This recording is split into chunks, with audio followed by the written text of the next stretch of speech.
Exodus. Exodus is the escape from Egypt. It is God's exploit in the Old Testament, setting out from a place of slavery to go towards the promised land.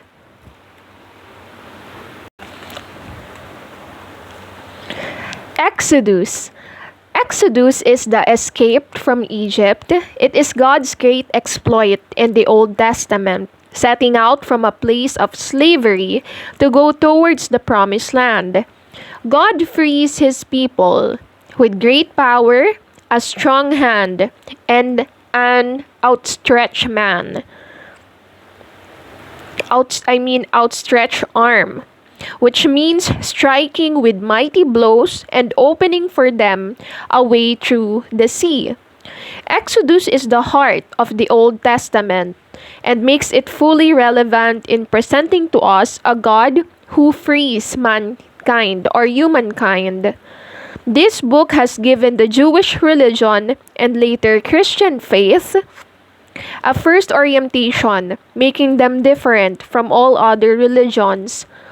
God does not primarily come in order to be respected or to indicate spiritual paths, but rather to choose a people who will allow him to act at the heart of human history. God reveals himself to Moses because he wants to create a nation for himself, and it will be Israel. The Gospels and Christians did recognize in Jesus another Moses who launches a new venture. And in this book, they will try to discover symbols of what they are leaving in the church. Crossing the Red Sea is baptism.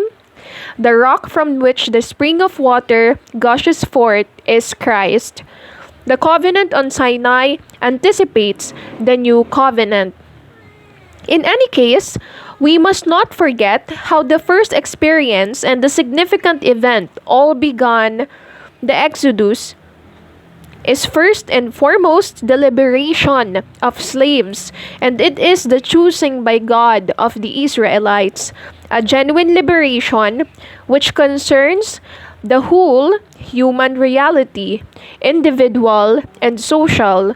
God frees those he wants for himself, and Christian liberty will be far removed from what Western culture understands by that word. Exodus and history.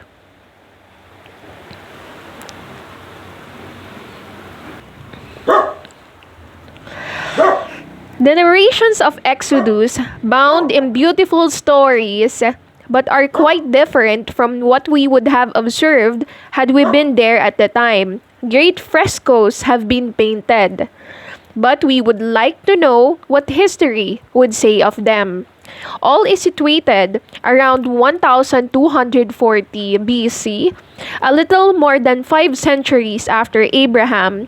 In the 15th century before Christ, the Egyptians had been conquered by invaders from Canaan who allowed entry into their country to numerous nomads from the desert. See History of Joseph. After 2 centuries, the Egyptians managed to restore their own kings, and from that point on, the nomads were treated with far less consideration. Many fled to avoid taxes or enforced labor. Some were banished. Exodus 12, verse 31. Others escaped under the darkness of night. Exodus 12, verse 38. It is in this context that Exodus is situated. A nomadic group pursued by an Egyptian army detachment is saved by God through an extraordinary intervention. The Israelites saw the Egyptians lying dead on the seashore. Exodus 14, verse 30. Moses, a prophet, led the fugitives and interpreted for them this event. Yahweh, the only God, has chosen them to be his people. Moses and his followers were to remain a long time in the oasis of Sinai, and it was there that Moses would give them Yahweh's law. History then is found in Exodus, but Exodus relates much more, and it is there the history, in its modern meaning, may not agree with it. For this book is not the work of one author, but rather the result of a long evolution and has been marked by the different ways of recording history in ancient times. We have mentioned one of these ways in the commentary on chapter 35 of Genesis. History listened to in groups that pass on orally the past story of their clan. In this way, one family has been made up with Moses, his father-in-law Jethro, or Reuel, Aaron, brother of Moses, and Miriam, sister of Aaron, and prophetess. There is the memory of links established between Moses and leaders or prophets of other clans. In the same way, Mount Sinai has been identified in this account with Mount Horeb. So there's the Mount Horeb, then the Mount of God. These were separately holy places, certainly traditions of which have been confused. More about this will be discussed later. Very different is the way history is recorded by the Jewish priests, who have given this book its definitive form at the time of the Babylonian exile. They developed old memories in order to assert not what had been, but the way the people of Israel should see its past and understand itself. In doing this, they showed their contemporaries a way of being the people of God and bearers of history. From there comes the vision of an immense nation already formed, organized, which has its sanctuary in the desert, its priests and its foundries that will produce the golden calf. This formidable nation walks as one people. Nourished by manna for 40 years, it receives its laws, which in fact will only be observed 5 or 6 centuries later. The entire nation leaves Egypt armed to conquer the promised land. Title: The Living God of the Exodus. So here we are, facing a double history, one of signs and one which has formed the conscience of Israel and of Christians. The first shows us how God, in fact, become part of the greater history. It tells us that his action has been very discreet, and we discover his very patient pedagogy. The second helps us realize who we are and what we can fully become of Christ, or what we can fully become in Christ. However, we must not totally separate the two, as if all the narration of Exodus was no more than fiction. Let us read a few pages. Never would they have been written, and never would they have put weight on the conscience of a nation, if they were not a true witness of those who were with Moses, and whose experiences were truly exceptional. Otherwise, never would there have been either the prophets or the gospel witness of those priests or prophets who later would write them, for they too had an experience of the living God, the Savior of Israel, and because of this they have passed on to us the fire that was lit on Sinai. Title: The Hebrews' Increase in Egypt. Here are the names of the sons of Israel who came to Egypt with Jacob, each with his family: Reuben, Simon, Levi, and Judah, Issachar, Zebulun, Benjamin, Dan, and Naphtali, Gad, and Asher. These descendants of Jacob numbered 70 in all. Apart from this, Joseph was already in Egypt. Then Joseph died, as did all his brothers and all that generation. The sons of Israel were fruitful and kept increasing, to such an extent that they multiply and grow in strength, that the land teemed with them. Title: The Hebrews Reduced to Slavery. Then a new king who had not known Joseph came to power, and said to his people, "The Israelites are more numerous and stronger than we are. Let us deal warily with them, lest they increase still more and in case of war, side with our enemy, fight against us, and escape from the land. So they set taskmasters over them to oppress them with forced labor. In that way, they built the storage towns of Phaethon and Ramesses. But the more they oppressed the Hebrews and more they increased and spread, until the Egyptians dreaded the Israelites and became ruthless in making them work. They made life bitter for them in hard labor, with bricks and mortar, and with all kinds of work in the fields. In all of their work, and the Egyptians treated them harshly. Then the king of Egypt gave orders to the Hebrew midwives, one of whom was called Shipra and the other Puah, that when they attended Hebrew women who were on the birth stool and saw that it was a boy, they were to kill it. But if it was a girl, they were to let it live. But the midwives feared God and did not do as the king of Egypt commanded, but let the children live.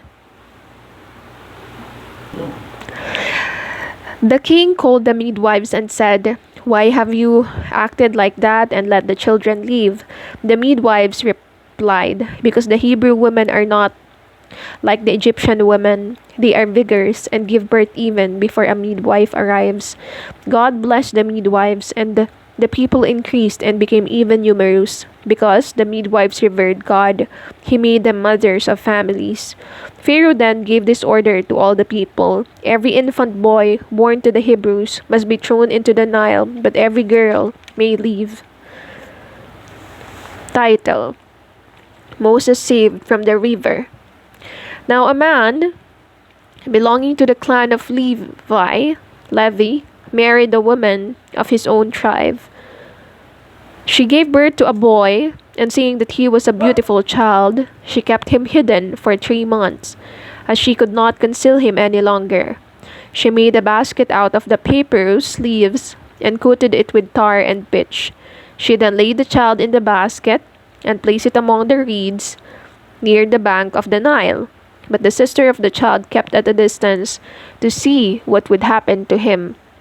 Now the daughter of Pharaoh came down to bathe in the Nile.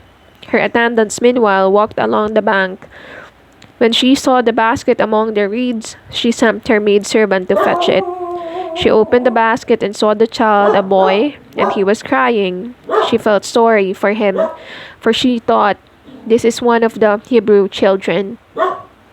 Then the sister of the child said to Pharaoh's daughter, "Shall I go and get one of the Hebrew women to nurse the baby for you?"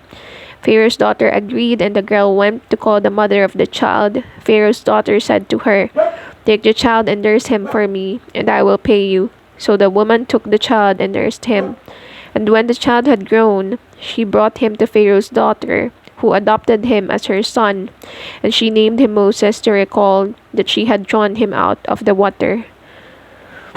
Title: Moses discovers his people. After a fairly long time, Moses, by now a grown man, wanted to meet his fellow Hebrews. He noticed how heavily they were burdened, and he saw an Egyptian striking a Hebrew, one of his own people. He looked around and, seeing no one, he killed the Egyptian and hid him in the sand. When he went out the next day, he saw two Hebrews quarreling. Moses said to the man in the wrong, "Why are you striking a fellow countryman?" But he answered, "Who has set you prince and judge over us? Do you intend to kill me as you killed the Egyptian?" Moses was afraid and thought, "What I did must be known." When Pharaoh heard about it, he tried to kill Moses. But Moses fled from Pharaoh and went to live in the land of Midian. There he sat down by a well. Title: Moses in Midian. A priest of Midian had 7 daughters. They came to draw water and filled the troughs to water their father's sheep. Some shepherds came and drove them away, but Moses went to their help and watered the sheep. When the girls returned to their father Reuel, he asked them, "Why have you come back so early today?" They said, "An Egyptian protected us from the shepherds and even drew water for us and watered the sheep." The man said, "Where is he? Why did you leave him there? Call him and offer him a meal." Moses agreed to stay with the man, and he gave Moses his daughter Zipporah in marriage. She had a child, and Moses named him Gershom to recall that he had been a guest in a strange land.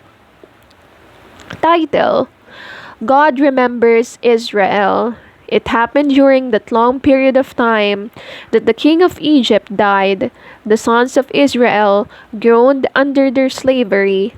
They cried to God for help, and from their bondage their cry ascended to God.